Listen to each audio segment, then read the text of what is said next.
जानिए अकबर के वो हिंदू दुश्मन जिनके सम्मान में अकबर ने उनकी मूर्ति बनवाई। राणा जयमल, पत्ता और राणा कल्ला, ये वो तीन नाम हैं जिसे चित्तौड़ की दीवारें कभी नहीं भूलेंगी। अपनी आखिरी सांस तक लड़ने वाले इन तीन शूरवीरों ने ऐसा क्या किया कि अकबर अपनी जीत का जश्न तक नहीं मना पाया। अपनी मातृभूमि को समर्पित इन तीन योद्धाओं ने ऐसा क्या किया था कि अकबर तक को इनकी मूर्ति बनवानी पड़ी थी। जयमल लिखे जवाब जद सुन जे अकबर शाह, आन फिर गढ़ उतरा सिर पटशा। हे गढ़ मानो खूघनी असुर तेरे सिमहर, ऊंचाइयां गढ़ चित्तौड़ री भेदी मोरी दीवार। ये शब्द है उस इंसान के जिसकी वीरता ने अकबर की जीत पर भी कलंक लगा दिया था। मेड़ता नरेश राणा जयमल, जिन्हें चित्तौड़ युद्ध में सेनापति के तौर पर नियुक्त किया गया था, उनके पास केवल 8000 सैनिक थे। फिर भी कहा जाता है कि उन्होंने अकबर को इतना परेशान कर दिया था कि गर्त में प्रवेश करने के अनेक प्रयासों के बाद अकबर ने राणा जयमल को पत्र लिखते हुए कहा था कि आप जैसे वीर को इस युद्ध में प्राण गंवाकर क्या मिलेगा। आप हमारे साथ जुड़ें और मुझे चित्तौड़ का किला सौंप दीजिए। बदले में मैं आपको मेड़ता राज्य वापस कर दूंगा, साथ ही अन्य राज्य भी भेंट में दूंगा। अकबर के इस प्रलोभन का जवाब लिखते हुए राणा जयमल ने ऊपर लिखी हुई पंक्तियां जो हमने अभी आपको सुनाई थी उसका जवाब दिया था, जिसका अर्थ था, जयमल का जवाब ध्यान से सुनो अकबर।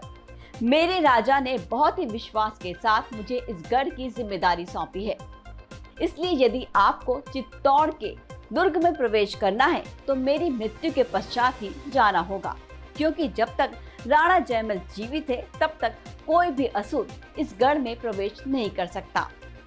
उन्होंने जो कहा उसे कर दिखाया। कई महीनों की सख्त घेराबंदी के बावजूद उन्होंने न सिर्फ दुर्ग की रक्षा की, बल्कि अपने भतीजे राणा कल्ला जी, जो रनेला के जागीरदार थे, उन्हें भी उनके विवाह के दिन ही चित्तौड़ की रक्षा के लिए बुला लिया। उस महावीर ने अपनी राजकुमारी से विदाई ली और चल पड़े अपनी मातृभूमि की रक्षा करने के लिए। इस कहानी के तीसरे महानायक से आइए आपको मिलवाते हैं। वो है चित्तौड़गढ़ के प्रमुख सेनापति फतेह सिंह चूड़ामल, जिन्हें फत्ता या फिर पत्ता के नाम से जाना जाता है। उन्हें केलवा की जागीर प्राप्त थी।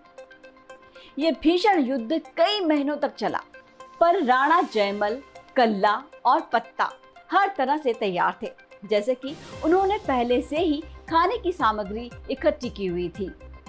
नगर वासियों तक को उन्होंने किले में सुरक्षित रहने के इंतजाम कर रखे थे। जब इन 4 महीनों में कई बार आक्रमण करने के बाद भी कोई परिणाम नहीं निकला, तो अकबर ने सुरंग खोदकर उसमें बारूद भरकर किले को तहस नहस करना चाहा। जहां भी राजपूती सैनिकों ने मुगल सैनिकों के ढेर लगा दिए थे।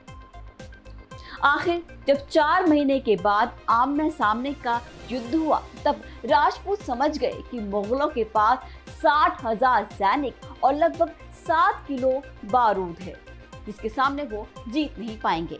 इसीलिए राजपूत वीरांगनाओं ने जौहर का फैसला किया, ताकि वो अपने मृत शरीर तक को मुगलों की हैवानियत से बचा सके। जौहर की पावन आग रात भर चलती रही और उसके पवित्र धुएं के तले राजपूती वीरों ने साका करने का फैसला किया। कायर अकबर ने रात को मौका पाकर किले की मरम्मत करवा रहे राणा जयमल के पैर पर गोली मार दी, फिर भी उन्हें लड़ने से रोक न सका। यहाँ 16-17 साल के पत्ता ने उनकी पत्नी रानी जीवाबाई और माँ सज्जन बाई सोनगरा चौहान ने भी किले की रक्षा के लिए युद्ध में भाग लिया और किले के टूटे हुए हिस्से को गोला बारूद एवं कुछ लकड़ियों से भर दिया, ताकि सही समय आने पर मुगलों पे इन जगहों से आक्रमण किया जा सके। उनकी ये योजना सफल भी हुई। जब मुगलों ने आक्रमण किया तो किले के इन्हीं हिस्सों से अपनी सेना के साथ घेरा बनाकर मुगल सैनिकों पर आक्रमण किया। अंततः किशोरावस्था में ही उन्होंने हाथी द्वारा कुचले जाने पर वीरगति प्राप्त की और अपना नाम इतिहास में दर्ज करवाया। वैसे ही जब युद्ध के दौरान राणा जयमल के पैर पे गोली लगने के बावजूद भी उन्होंने हार नहीं मानी और अपने भतीजे राणा कल्ला के कंधों पर चढ़कर युद्ध किया। उनकी वीरता का प्रमाण इस बात से लगाया जा सकता है कि अबुल फजल ने खुद लिखा है कि उनका ये स्वरूप इतना भयानक था कि कई मुगल सैनिक उन्हें देख के ही वहां से भाग खड़े हुए, क्योंकि उन्होंने चतुर्भुज का नाम सुना हुआ था। पर आखिरकार वो भी अपनी मातृभूमि की सेवा में वीर गति को प्राप्त हुए। कहते हैं कि पत्ता, राणा जयमल और कल्ला राठौड़ की 8000 राजपूती सेना ने मुगलों की सेना के करीब 16000 से 18000 सैनिकों को मौत के घाट उतार दिया था। अपनी इस शर्मनाक जीत के बाद भी अकबर को किले में न राणा प्रताप मिले और न ही कोई खजाना। इस बात से खिसियाकर द ग्रेट कहे जाने वाले अकबर ने 30,000 मासूम नागरिकों की जान ली। राणा कल्ला, राणा जयमल और पत्ता की वीरता को अकबर भी नकार न सका और आगरा में उसने राणा जयमल और पत्ता के सम्मान में उनकी मूर्ति बनवाई।